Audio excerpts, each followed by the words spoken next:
Hey everybody, these are the notes for section 6.5, solving quadratic equations by factoring. A quadratic equation is an equation that can be written in the form ax squared plus bx plus c equals 0. Remember, the term quadratic means the highest power, or the degree, is a 2. All right, so if our equation is in factored form, like example 1a is, we're going to use something called the zero product property. If the product of two or more numbers, and remember product means multiply, if the product of two or more numbers is 0, then at least one of the numbers must be 0.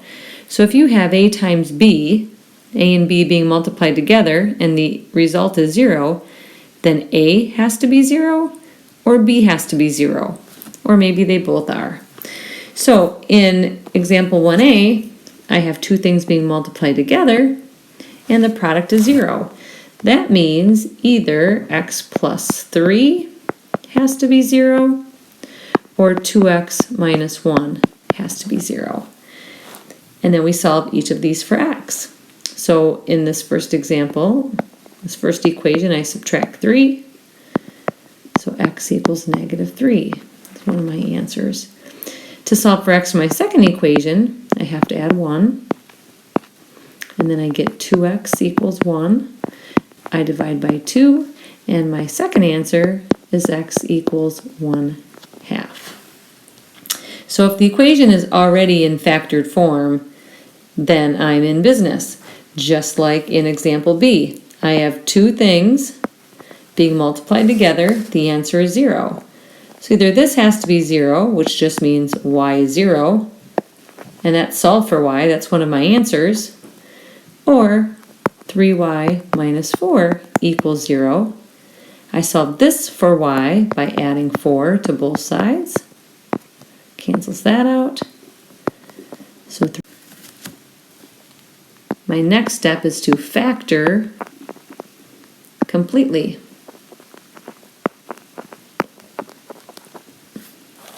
So in order to factor this equation, x squared minus 5x plus 6, I need to find two numbers that multiply. Sorry, I'll do multiply first.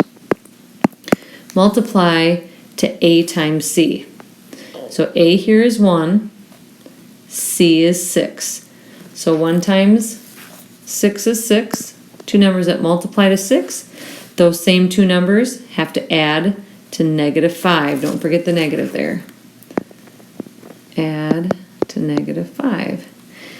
Now if we think about it, those two numbers, because they multiply to a positive, either both have to be positive or both have to be negative. Because they add up to -5, they must both be negative.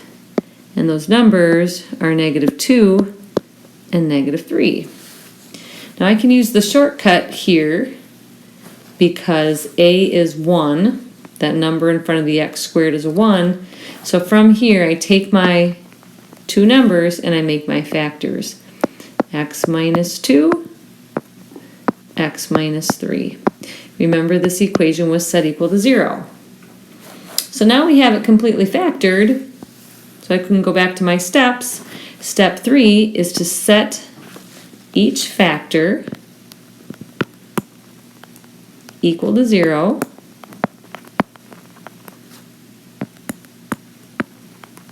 and solve. Okay, so I go back to my two factors. Here they are, x minus 2 and x minus 3. One of these has to be 0. So I set this equal to 0, x minus 2 equal to 0. I set x minus 3 equal to 0. When I solve these for x here, I add 2. So one of my answers is x equals 2. Here I add 3. So my other answer is x equals 3. If you want to pause it now, you could try example 2b on your own.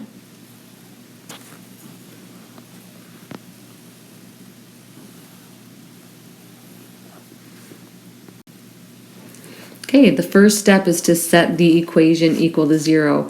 I like to keep the x squared or y squared, whatever variable is squared, I like to keep that positive. So I'm going to move the y over by subtracting it and the 20 over by subtracting it.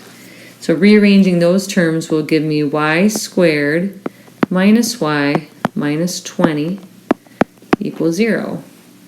We're ready to factor, so I want to find two numbers that multiply to negative 20, and those same two numbers have to add to negative 1. That's where my negative 1 comes from, the coefficient of this. Okay, so those two numbers must be negative 5 and positive 4.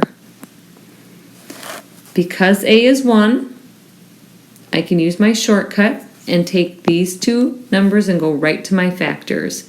Y minus 5 and y plus 4. Remember, this equation was set equal to 0.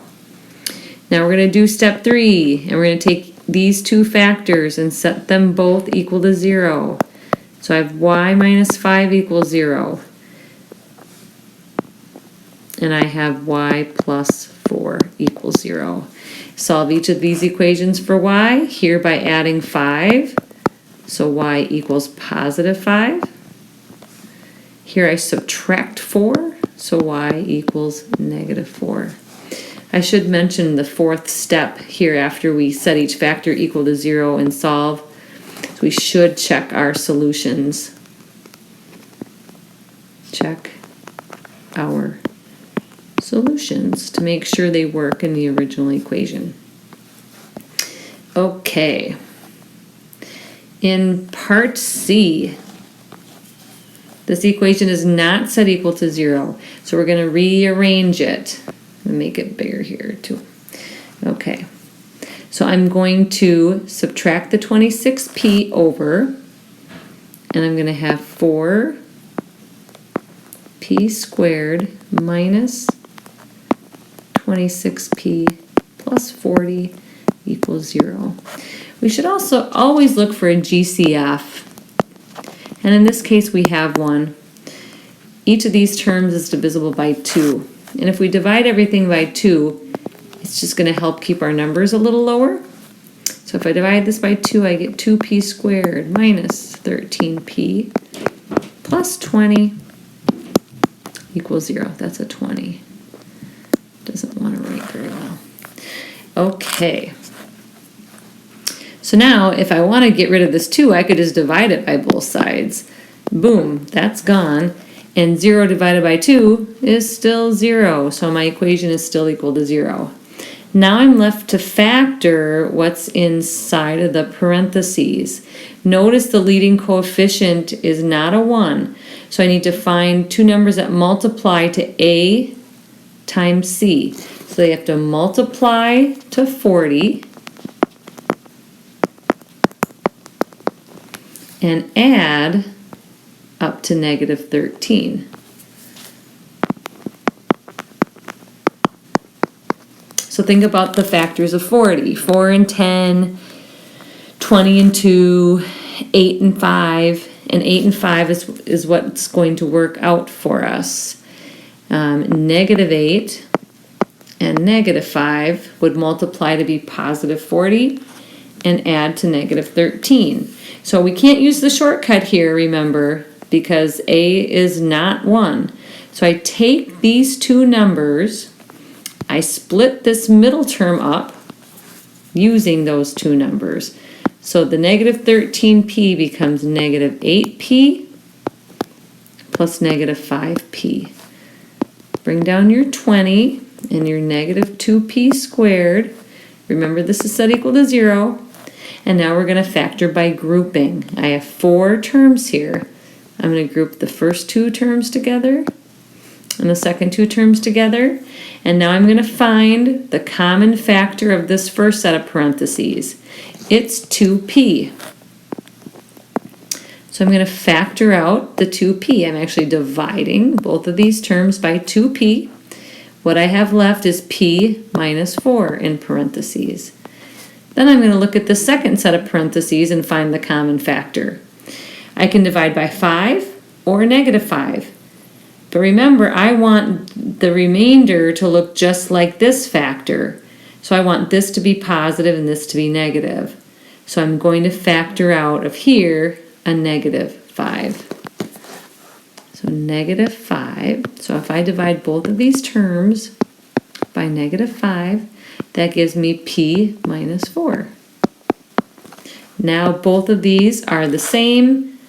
So my two factors are p minus 4 and 2p minus 5. Whew, we've just factored it. Now we need to set each of these two factors equal to 0. Let me get some more room here.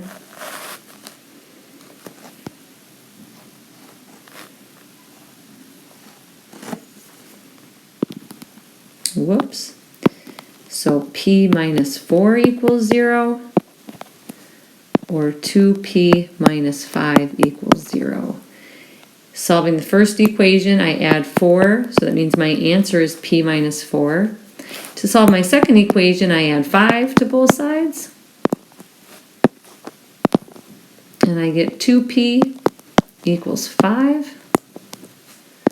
Divide by 2.